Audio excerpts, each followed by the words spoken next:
Para os traders que vivem em Murica, América, o dia de negociação começa na noite de domingo às 17 horas Este, 22 horas GMT. No entanto, a liquidez realmente não aparece até a abertura de Tóquio, algumas horas depois.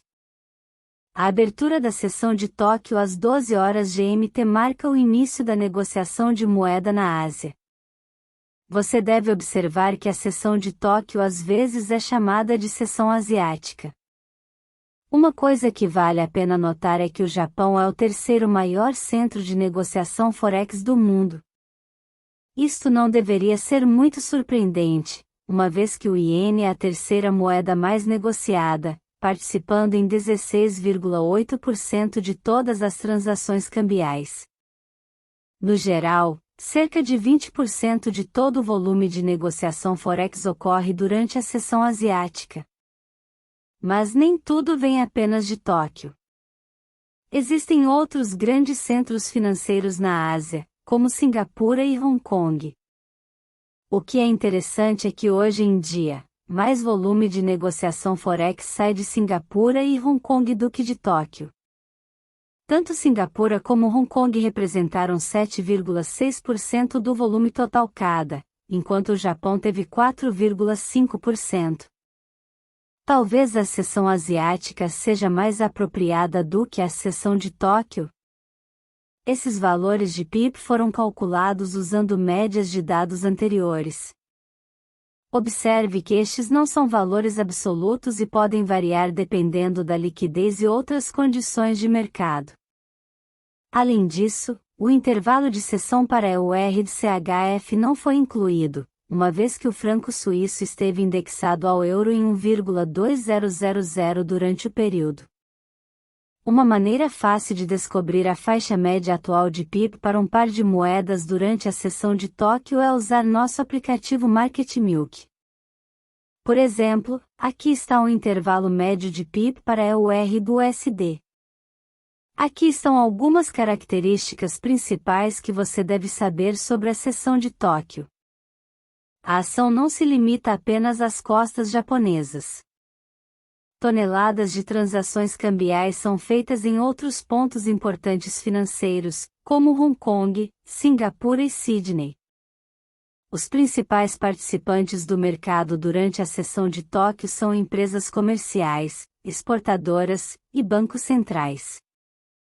Lembre-se, a economia do Japão é fortemente dependente das exportações e, sendo a China também um importante interveniente comercial, ocorrem muitas transações diariamente.